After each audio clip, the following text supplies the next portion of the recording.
স্বর্ণালী, তোমার বয়স এখন কত? স্যার, আমার বয়স 15 বছর। তাহলে তুমি এত রাতে আমার ঘরে কেন? স্যার, আমার একটা রুমে ঘুমাতে আমার খুব ভয় হয়। তাই বলে তুমি আমার রুমে একই বিছানায় থাকবে? আমার ঘরে থাকতে তোমার অসুবিধা হবে না? না স্যার, আমার কোনো সমস্যা নাই। আপনি অনুমতি দিলে আপনার রুমে ঘুমাব। না স্বর্ণালী, তুমি তোমার রুমে গিয়ে ঘুমাও। স্বর্ণালী আমার কথা শুনে কান্না করতে শুরু করে দিল। আমি তার কান্না দেখে অবাক হয়ে গেলাম। আমি সোনালীকে বললাম, দেখো, এই বাড়িতে তুমি আর আমি ছাড়া কেউ নেই। একদম খালি বাসা। কেন বুঝছো না? আমরা বড় হয়েছি। তুমি যাও, তোমার রুমে গিয়ে ঘুমাও। তখন স্বর্ণালী আরও জোরে কান্না শুরু করে দিয়েছে। আমি তার কান্না দেখে আমার রুমে থাকতে দিলাম। স্বর্ণালী কাঠে আর আমি সোফাতে ঘুমাতে গেলাম। কিন্তু রাত যখন গভীর হল তখন দেখলাম স্বর্ণালী আমার সোফাতে এসে পড়েছে। আমি ঘুমের ভান করে শুয়েছিলাম। কিন্তু এই রাতে স্বর্ণালী আমার সাথে যা করেছিল তা শুনলে বন্ধুরা তোমরা ঠিক থাকতে পারবে না। তাহলে বাকিটা গল্পতে বলছি। আমার নাম অনিল। আমি কলেজে পড়তাম। আমি পড়াশোনায় খুব ভাল ছিলাম। কিন্তু আমার বাড়ির অবস্থা ততটা ভাল ছিল না। আমাদের পরিবারে শুধু আমি আর আমার মাই ছিলাম।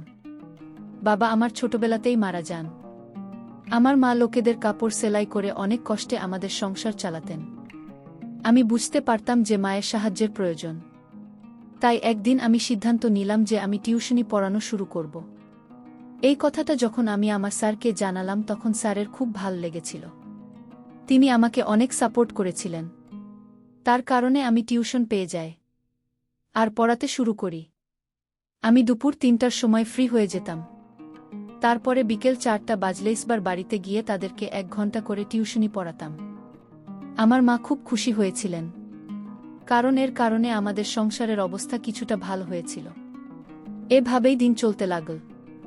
একদিন আমার স্যার আমাকে বলতে লাগল যে, বাবা, আমার একটাই মেয়ে। ক্লাস 10-এ পড়ে, তুমি যদি ওকে পড়াও তাহলে আমার খুব উপকার হয়। স্যারের কথা শুনে আমি খুব অবাক হয়েছিলাম, কেননা তিনি তো নিজে একজন টিচার। তিনি তো নিজের মেয়েকে নিজেই পড়াতে পারেন। কিন্তু স্যার বলতে লাগলেন যে আমার মেয়ে খুব দুষ্টু, আমার কাছে পড়তে চাই না। যদি তুমি আমার মেয়েকে লেখাপড়া করাও তাহলে আমি তোমাকে অনেক টাকা বেতনও দেব। তার কথা শুনে আমি খুশি হয়ে গেলাম, কেননা আমি জানতাম তিনি খুব বড়লোক। তিনি অনলাইনে নিজের একটা বিজনেস চালান, যার কারণে তিনি আমাকে অনেক ভালো টাকা দিতে পারবেন। তাই আমি টিউশন পড়াতে রাজি হয়ে গেলাম। আমি স্যারকে বলে দিলাম যে, ঠিক আছে স্যার, 21 দিনের মধ্যেই আমি আপনাদের বাড়িতে চলে আসব। কিন্তু স্যার বললেন, তুমি আজ থেকে আমার মেয়েকে পড়ানো শুরু করো। যখন আমার কলেজ ছুটি হল তখন আমি স্যারের বাড়িতে চলে গেলাম। তিনি আমাকে ড্রয়িং রুমে বসালেন আর বললেন, আমি এখনই মেয়েকে পাঠিয়ে দিচ্ছি। আমি 23 মিনিট অপেক্ষা করলাম। এরপরে তার মেয়ে যখন ড্রয়িং রুমে এল তখন তাকে দেখে আমি খুব অবাক হয়ে গেলাম, কেননা সে এত সুন্দরী যে আমি নিজের চোখে বিশ্বাস করতে পারছিলাম না। আমার সামনে যে বসে আছে সে কোনো মেয়ে না, যেন কোনো পরী। মেয়েটি আমার সামনে এসে বসে পড়ল। এর আগে আমি মেয়েদের সঙ্গে তেমন একটা কথাও বলিনি। আমি কিছুটা লাজুক টাইপের ছেলে। আমার মা আমার লালন পালন খুব ভালোভাবেই করেছিল। আর আমার কোনো বন্ধু ছিল না। এই কারণে খুব সম্মানের সহিত সেই মেয়ের সঙ্গে কথা বলতে লাগলাম। কিছু সময় ওকে পড়াতাম। তারপরে বললাম যে আজকের জন্য এতটুকু অনেক। এটা বলেই আমি বাড়িতে চলে এলাম। কিন্তু আমার মাথা এখনও ওই মেয়েটার ব্যাপারে চিন্তাভাবনা করছিল। মেয়েটার নাম স্বর্ণালী, অপরূপ সুন্দরী। ওকে দেখে মনে হচ্ছিল না যে দুষ্টু টাইপের হবে। কিছুদিন এভাবে ওকে পড়াতে লাগলাম। এরপর একদিন আমি অবাক হয়ে গেলাম, কেননা আমি কিছু না জানিয়ে স্বর্ণালীদের বাড়িতে চলে গেলাম। সেখানে গিয়ে আমি স্বর্ণালীকে এমন অবস্থায় দেখলাম যে আমি তাড়াতাড়ি করে, কিন্তু যখন আমাকে দেখলে তাড়াতাড়ি করে ভিতরে চলে গেল। কিছু সময় পরে আমার কাছে পড়তে চলে এলো। সে বলল, আমার সামনে টেস্ট পরীক্ষা আছে, আর ওকে বললাম যে এই টেস্টে তোমার খুব ভালো নম্বর পাওয়া উচিত, কেননা আমি তোমাকে খুব ভালোভাবে সবকিছু বুঝিয়ে দিয়েছি। আমার কথা শুনে বলতে লাগল, না স্যার, আমার বায়োলজি খুব কঠিন লাগে। আমি খুব একটা ভালো নম্বর পাব না, কিন্তু পাশ করে যাব। ওর কথা শুনে আমি অবাক হয়ে গেলাম, কিন্তু ওকে বললাম, চলো ঠিক আছে, কিন্তু তুমি যদি ফেল করে যাও তখন কি হবে? তখনও বলতে লাগল, তাহলে স্যার আপনি আমাকে যে কোনো শাস্তি দিতে পারেন। ওর কথা শুনে আমি হাসি দিয়ে বললাম, ঠিক আছে, যদি তুমি ফিল করো তাহলে আমি তোমাকে শাস্তি দেব। এখন আমি অপেক্ষা করতে লাগলাম কবে ও টেস্টে ফেল করে আর আমি ওকে কোনো শাস্তি দিতে পারি। কেননা জানি না, আমার স্বর্ণালীকে রাগাতে খুব ভাল লাগত। তারপর একদিন ভগবান আমার কথা শুনে নিলেন। আরও টেস্টে ফেল হয়ে গেল। আমার মন খুশিতে নাচতে লাগল। কিন্তু আমি কপট রাগ নিজের মুখের উপর ছড়িয়ে স্বর্ণালীকে বলতে লাগলাম, এটা তুমি কি করে ফেলেছ? আমি তোমাকে এত ভালোভাবে পড়িয়েছি, কিন্তু তবু তুমি টেস্টে ফেল করে গেলে। ও বলতে লাগল, স্যার আপনি আমাকে যে শাস্তি দেবেন আমি মাথা পেতে নেব। আপনি আমাকে যা কিছু পড়িয়েছিলেন আমি সব কিছু ভুলে গেছি। কি করব, আমার বায়োলজি খুব কঠিন বলে মনে হয়। ওর সরল মনে আমাকে বলল।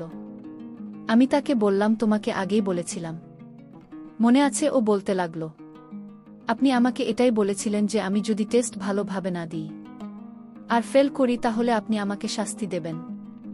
আমি ওকে বললাম, ঠিক আছে, তাহলে তোমার কি শাস্তি চাই? ও বলতে লাগল, আপনি আমাকে যে শাস্তি দেবেন। আমি একজন দিকে তাকালাম। আমরা দুজন ছাড়া এখানে কেউ নেই। আমার সাথে এত সুন্দরী মেয়ে ছিল আর তার সৌন্দর্যতা দেখে আমার মন বিগড়তে লাগল। অদ্ভুত অদ্ভুত চিন্তা আমার মাথায় আসছিল, যেন আমার উপরে শয়তান ভর করেছে। আমি ওকে আস্তে করে বললাম, ঠিক, তুই এদিকে আসো, আমি তোমাকে শাস্তি দিতে চাই। স্বর্ণালী খুবই সরল মনে আমার কথা মেনে নিল। আমার পাশে এসে বসে পড়ল। আমি ওকে জিজ্ঞেস করলাম, তোমার বয়স এখন কত? ও বলতে লাগলো যে আমার বয়স 15 বছর। স্বর্ণালী 15 বছরের আর আমি 21 বছরের। আমি ওকে বললাম, আমি তোমাকে যে শাস্তি দেব তুমি কি তোমার বাড়ির লোককে সেই শাস্তির কথা বলে দেবে? ও বলতে লাগলো, না স্যার, আমি আমার শাস্তির কথা কেন বলবো? যদি এটা বাবাকে বলি তাহলে বাবা তো আমার উপর আরও রেগে যাবে। কেননা আপনার পড়ানোর পরেও আমি আমার পড়ার দিকে ধ্যান দিতে পারিনি। আমি চুপ করে রইলাম। আমার মাথায় বাজে চিন্তা আসছিল, কিন্তু আমার মনে এটা করতে আমাকে নিষেধ করেছিল। কোথাও না কোথাও আমার মায়ের দেওয়া শিক্ষা আর সমাজ সংস্কার আমাকে থামিয়ে দিয়েছিল। এই কারণে আমি সিদ্ধান্ত নিয়ে ওকে বললাম যে না, আমি আজকে তোমাকে সাজা দেবে না, কিন্তু এর পরে যদি তুমি কখনো কোনো পরীক্ষা এরকম কোনো ভুল করো আর ফেল করে যাও তাহলে আমি তোমাকে নিশ্চয়ই শাস্তি দেব। আজকের মতো তোমাকে মাফ করে দিলাম। এই কথা শুনে ও খুব খুশি হয়ে গেল আর আমি আবার ওকে লেখাপড়া করতে লাগলাম। একদিন আমি কলেজ থেকে ফিরছিলাম। তখন রাস্তায় স্যারের সঙ্গে আমার দেখা হলে তিনি আমার কাছে এসে আমাকে বলতে লাগলেন, তোমার সঙ্গে আমার কিছু কথা আছে। আমি স্যারকে বললাম, স্যার আমি বিকেলে যখন আপনার বাড়িতে আসব তখন আপনারা আমাকে যা বলার আছে সেটা বলে দিবেন। এভাবে আমি বিকেলে স্যারের বাড়িতে গেলাম, কিন্তু তখন স্যার ব্যস্ত ছিলেন। কিছু সময় পরে স্যার বলতে লাগলেন, আমি তোমার সাথে স্বর্ণালীর ব্যাপারে কথা বলতে চাই। এটা শুনে আমি হতবাক হয়ে গেলাম যে হঠাৎ করে সোনালীকে নিয়ে আমার সাথে কথা বলবেন। কিন্তু স্যার বলতে লাগলেন যে অনিল, আমি চাই স্বর্ণালী কয়েকদিন তোমাদের বাড়িতে থাক।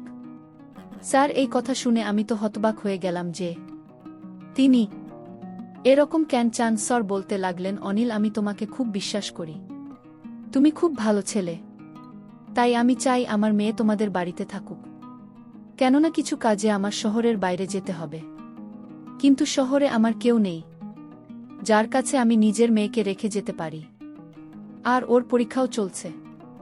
আমি ভেবে দেখেছি যে তুমি ওকে পড়াও, সেই কারণেই ওকে তোমাদের বাড়িতে রেখে যাওয়াই ভালো হবে। তোমাদের বাড়িতে তোমার মা আছে, তিনি এর খেয়াল রাখতে পারবে। আমি স্যারের কথা শুনে অবাক হয়ে চিন্তায় ডুবে গেলাম যে আমি কি সিদ্ধান্ত নেব। যাই হোক, আমি স্যারকে বলে দিলাম যে এর কোনো ব্যাপার না, আমি আপনার মেয়েকে আমাদের বাড়িতে পড়িয়ে দেব। কিন্তু ভিতরে ভিতরে আমার মন খুব দুঃখ করছিল। আমি অনেক কষ্টে এই সিদ্ধান্ত নিয়েছিলাম। আমি ভাবছিলাম এটা কিভাবে সম্ভব হবে যে আমি স্বর্ণালীকে আমাদের বাড়িতে দেখেও কিভাবে আমার মনকে আটকে রাখব। এত সুন্দরী মেয়ে আমার বাড়িতে থাকতে চলেছে। তারপরে আমি মায়ের কথা ভাবলাম, তিনি তো বাড়িতে থাকবেন, আমি ওকে আমার মায়ের কাছে ঘুমোতে দেব। এটা ভেবেই আমি স্যারকে হ্যাঁ বলে দিলাম। এরপরে স্যার স্বর্ণালীকে তাড়াতাড়ি রেডি হতে বললেন। স্বর্ণালী নিজের সাথে একটা ছোট ব্যাগও নিয়েছিল। স্বর্ণালী খুব খুশি হয়েছিল। স্যার স্বর্ণালীকে বলতে লাগলেন, দেখ, তুই তো টিচারকে বিরক্ত করবি না। ইনি তো কে পড়াবে না রে না, আর মা তোর খেয়াল রাখবেন। আমি এদের উপর খুব ভরসা করি। কিন্তু আমি ভয় পাচ্ছি যে তুই টিচারকে বিরক্ত করবি। এই কারণেই আমি চাই তুমি তাকে বিরক্ত করবে না, আর পড়াশোনা ঠিকভাবে করিস। স্বর্ণালী বলতে লাগল, ঠিক আছে বাবা, স্যারকে অভিযোগ করার সুযোগ আমি কখনোই দেবে না, আর স্যারকে বিরক্ত করব না। এভাবেই আমি সোনালীকে আমাদের বাড়িতে নিয়ে এলাম। আমার কাছে কোনো গাড়ি তো ছিল না। আমি আমার মোটর সাইকেলের পিছনে স্বর্ণালীকে বসিয়ে ওর ব্যাগ। স্বর্ণালীকে মোটর সাইকেলে করে বাড়িতে নিয়ে আসলাম। মা যখন দেখলেন তখন খুব অবাক হয়ে গেলেন। আমি মাকে সমস্ত কথা বললাম। মা আমাকে বললেন, এদিকে আয় বাবা, তোর সাথে আমার কিছু কথা আছে। আমি মায়ের রুমে গেলে মা বলতে লাগলেন, বাবা তুমি এটা কি করে ফেলেছিস? তুই জানিস তোর কাকাতো বোনের বিয়ে আছে, যেখানে আমাকে যেতেই হবে। তারা অন্য শহরে থাকে, তাই আমি 4-5 দিনের আগে সেখান থেকে আসতে পারবো না। আর এদিকে তুই এখন স্বর্ণালীকে নিয়ে এসে পড়েছিস। ও একা এখানে থাকবে কিভাবে? মায়ের কথা শুনে ভাবলাম, আমি তো ভুলে গেছিলাম যে তার তো একটা বিয়েতে যেতে হবে। এখন আমি কি করব? আমার খুব অদ্ভুত লাগছিল। কিন্তু আমি মাকে বললাম, তুমি এই সমস্যার কোনো একটা সমাধান বের করো। এখন এটা তো কোনোভাবেই করতে পারছি না যে স্বর্ণালীকে আবার ফিরিয়ে রেখে আসা। কেননা স্বর্ণালীর বাবা এতক্ষণে চলে গেছেন। আর যদি এখন আমি স্যারকে নিষেধ করে দিই, তাহলে স্যারের খুব খারাপ লাগবে। তাই একটা কাজ করি যে তুমি সেই বিয়েতে যাও, আর আমি স্বর্ণালীকে দেখে রাখব। ও খুব ভালো মেয়ে, আমার কোনো অসুবিধে হবে না। মা বলতে লাগলেন, না না, এটা কোনো মতেই করা যাবে না। পাড়ার লোকেরা বিভিন্ন কথা রটাবে। আমি মায়ের কথা শুনে রেগে গিয়ে বললাম, মা তুমি কবে থেকে পাড়ার লোকের কথা বিশ্বাস করতে শুরু করেছে? তুমি তো জানো আমার চরিত্র কেমন। তোমার কি নিজের ছেলের উপর বিশ্বাস নেই? তুমি এটাই করো যে তুমি বিয়ে বাড়িতে যাও আর সব কিছু আমার উপর ছেড়ে দাও। তোমার ছেলে এমন কিছু করবে না যাতে তোমার মান সম্মান নষ্ট হয়ে যায়। মায়ের আমার উপর বিশ্বাস ছিল, তাই তিনি আমার উপর বিশ্বাস করে বিয়েতে চলে গেলেন। এখন এই বাড়িতে শুধুমাত্র আমি আর আমার সাথে স্বর্ণালী ছিল। আমাকে জিজ্ঞেস করতে লাগল, স্যার আপনার মা কোথায় গেছেন? আমি ওকে মিথ্যে বললাম। রাত্রি হতে হতেই তিনি চলে আসবেন। আমি ওকে কিছুই বললাম না, শুধু এটাই বললাম যে মা কাজে গেছেন, তিনি তাড়াতাড়ি ফিরে আসবেন। আমি স্বর্ণালীকে লেখাপড়া করাতে লাগলাম। আমি ওকে বায়োলজি ভালোভাবে বুঝিয়ে দিলাম, কিন্তু ও কিছু বুঝতে পারল না। ও বলতে লাগল, স্যার কালকে তো ছুটি আছে, তাই আমাকে স্কুলে যেতে হবে, তাই না? এরপর এটুকু আপনি আমাকে কালকে পড়িয়ে দেবেন। তখন আমার মনে পড়ল, হ্যাঁ কালকে তো ছুটি আছে, তাই আমাকেও কলেজে যেতে হবে না, কেননা আমাদের কলেজও বন্ধ। রাতের খাওয়া দাওয়ার পরে আমি সোনালীকে বললাম, এখন তুমি ঘুমিয়ে পড়। কালকে ছুটি আছে, তাই সকাল সকাল আমি তোমাকে বাকি সব কিছু পুড়িয়ে দেব। স্বর্ণালী বলতে লাগল, ঠিক আছে স্যার। আমি ওকে মায়ের ঘর দেখিয়ে দিলাম, ও চলে গেল। কিন্তু হঠাৎই ও বলতে লাগল, স্যার আপনার মা তো এখনও এলেন না। তিনি কোথায় আছেন? আমি অনেক বাহানা বানিয়ে বলে দিলাম যে মা রাতে এসে পড়বেন, তিনিই কাছে গেছেন, খুব তাড়াতাড়ি ফিরে আসবেন। ও আমার কথা বিশ্বাস করেনি, কিন্তু ভিতরে ভিতরে আমি অস্থির ছিলাম। আমার এখন মনে হচ্ছে যে আমার এরকম করা উচিত হয়নি।